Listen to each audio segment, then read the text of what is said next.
Hi, in this video I'm going to show you some examples of how I've used surveys to collect data and how I've interpreted that data and used it to make decisions in my classes. The first example that I'll show you is this survey that I send out to my students every week to get an idea of how they're doing in the class and what their perspective is. I just ask them to rate on a scale of 1 to 5 how much they enjoy the class, how much time they spend doing homework, and then to provide some additional details about what they like, what they don't like, and suggestions they have for class and for me as a teacher. And we'll look at their responses later on in this video. Another example of a survey is this one that I will send out to my class next week at the end of the term. And I'm asking them similar questions that I've asked them throughout the week, during the weekly surveys. I'm just going to ask them to report on how good they think this class is, and then to give me some additional details about what's good, what's bad, and what suggestions they have for the class, and for me as a teacher. That will be helpful for me as I make decisions about the class next semester, and as I try to make improvements as a teacher myself. Another example of a survey is this one that we sent out to students in our school. We were going to provide t-shirts for everyone in the school and wanted to know the type of t-shirt that students would prefer. So we allowed them to choose between a couple of different designs and colors in the shirts. After we selected a shirt, we sent out another survey, and here we were able to show them a preview of what the shirt would look like. We gave them information about sizes and pricing, and then we asked them to give us their name, email address, and shirt size in order to place their order. After we gained all that information, we were able to place the orders and then give the t-shirts to the students and collect money from them afterwards. This survey was used to determine activities to do during the summer. We included a short video that gave an introduction to our activities program and asked people to tell us about the type of activities they were interested in, how often they wanted to do activities, and then we gave them some ideas, or we gave them the option to express some of their ideas about activities they would like to do, and tell us a little bit more about activities they like and don't like, so that we would know, so that we'd have a better idea of what activities we should select for the summer. The final example that I'll show you is a survey that we gave to students in class. Students in class were expected to do readings before they came to class, and we asked them in this anonymous survey to tell us how many of the readings they were actually completing.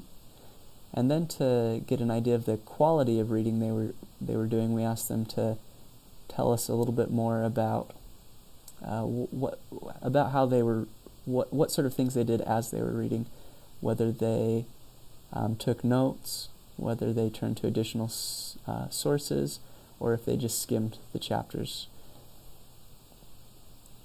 Then we asked them about their attitudes as well, trying to understand if they believed that they had an obligation to do these readings before class, whether or not that was something that was important for them to do as students.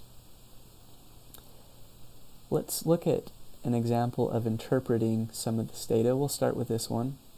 I can look at responses here and get a summary, and I can see we only sent the survey to 3 students, that 2 out of the 3 students, or 66.7% of them, were doing 100% of the readings, which is what we expected, and that the other student was doing at least half of the readings.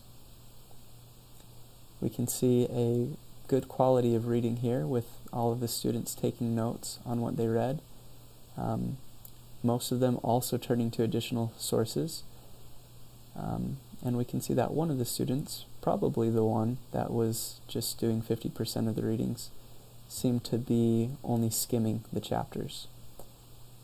If I want to see if this was the student who was only skimming the chapters, I can actually look at individual responses. Even though these responses are anonymous and I won't see student names, I can see a complete set of responses for the student. So this student read 100%. I'm going to skip to the second student. This student only completed 50% of their readings.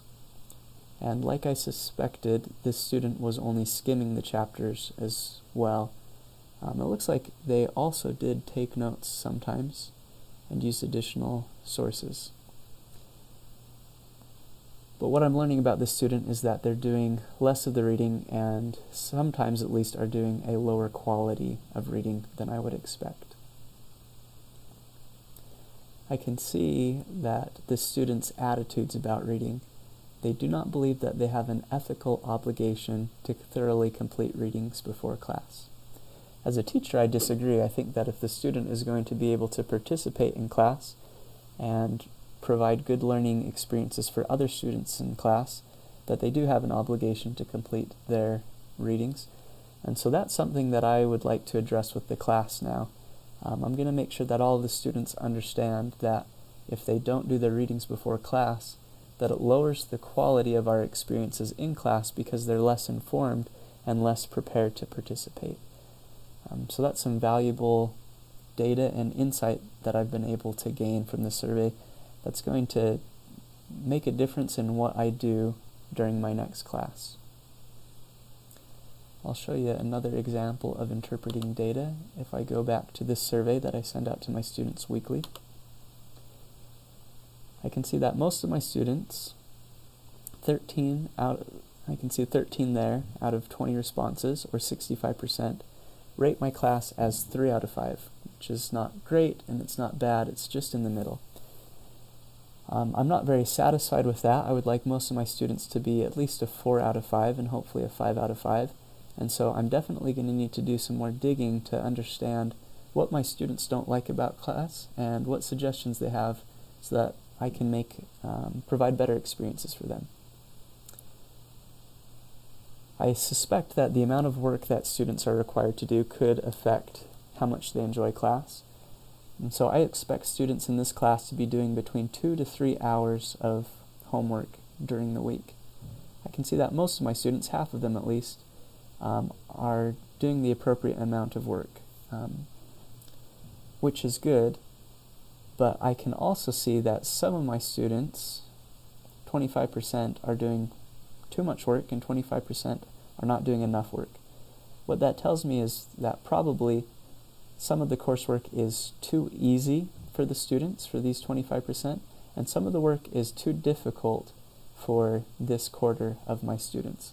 So I may need to make some adjustments to the coursework, providing more flexibility so that students who are excelling, who are very proficient, can have more opportunities to do more work, and that my students who are struggling with the amount of work can have more time to complete their assignments and to do a good job with the amount of work that they can handle. So here is where I can get some more details about what my students are liking and not liking and suggestions they have. I'm going to start here with what my students are not liking about class. What I would do to be able to interpret this data is I need to be able to summarize each of these into just a single word or a single phrase. So I'm going to, instead of looking at the data here, I'm going to look at the data in a spreadsheet.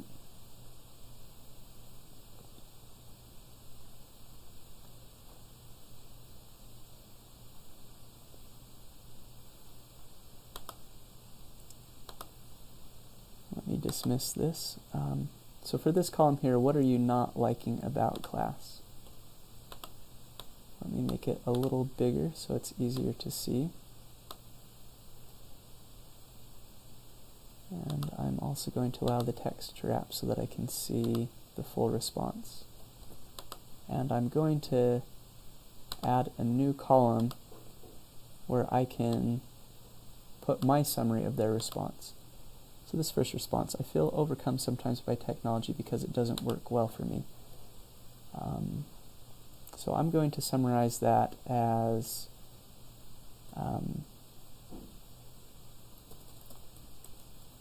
overwhelmed.